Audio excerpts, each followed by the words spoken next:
उपराष्ट्रपति श्री जी, प्रधानमंत्री श्री नरेंद्र मोदी जी, लोकसभा अध्यक्ष श्री ओम बिरला जी, राज्यसभा के उपसभापति श्री हरिवंश जी, राज्यसभा में सदन के नेता श्री जेपी नड्डा जी, राज्यसभा में विपक्ष के नेता श्री मल्लिकार्जुन खड़गे जी, संसदीय कार्य मंत्री श्री किरेन रिजिजू जी, लोकसभा में विपक्ष के नेता श्री राहुल गांधी जी, सभी सांसदगण और प्यारे देशवासियों,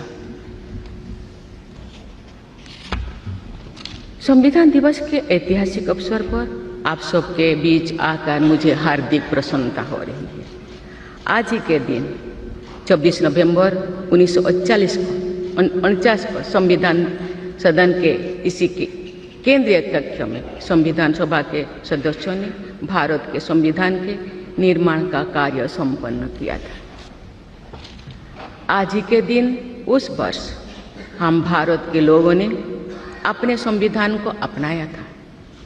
स्वाधीनता के बाद संविधान सभा ने भारत की अंतरिम संसद के रूप में भी कर्तव्य निर्वहन किया।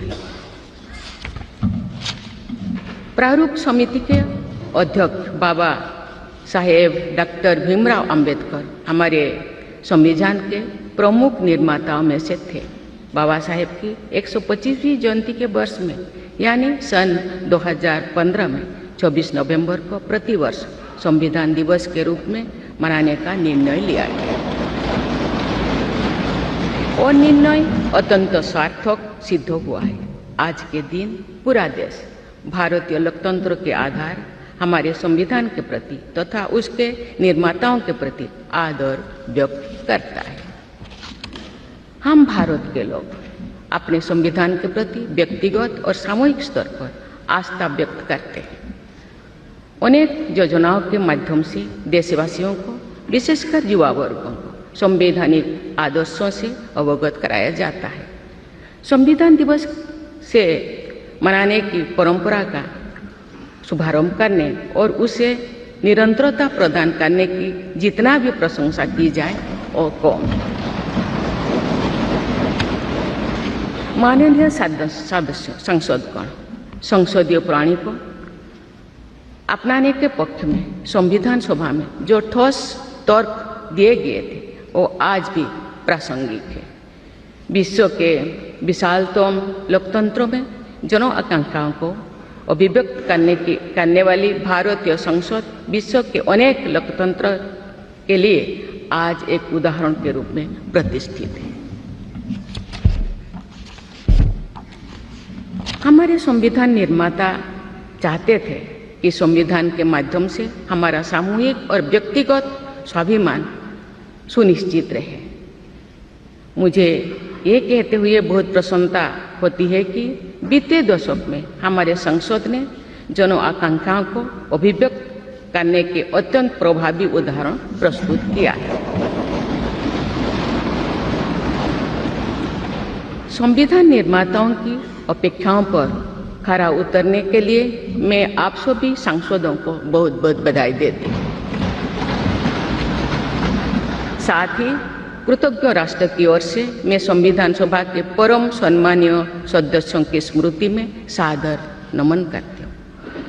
हमारे संविधान की अंतरात्मा जिन आदर्शों में अभिव्यक्त होती है वो आदर्श है सामाजिक, आर्थिक एवं राजनैतिक न्याय, स्वतंत्रता, समता और बंधुता। मुझे ये देखकर हर्ष होता है कि इन सभी आयामों पर संसद सदस्यों ने संविधान निर्माताओं की परिकल्पनाओं को यथार्थ स्वरूप प्रदान किया है। हमारी संसदीय प्रणाली की सफलता के ठोस प्रमाण के रूप में आज भारत विश्व की तीसरी सबसे बड़ी अर्थव्यवस्था बनने की ओर तेज गति से अग्रसर है। भारत में लगभग 25 करोड़ लोगों के गरीबी की सीमा रेखा से बाहर आने से आर्थिक न्याय के पैमाने पर विश्व की सबसे बड़ी सफलता अर्जित है। हमारे संविधान में सामाजिक न्याय को प्रमुखता दी गई है।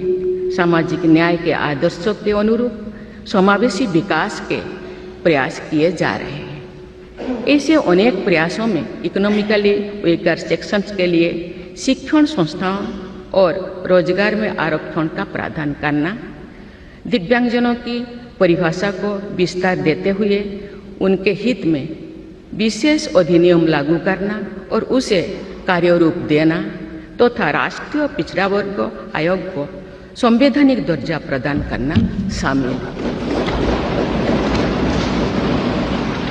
3 तलाक से जुड़े सामाजिक कुरीति पर अंकुश लगाकर संसद ने हमारी बहनों बेटियों के सशक्तिकरण और सामाजिक न्याय की दिशा में ऐतिहासिक कदम उठाए हैं।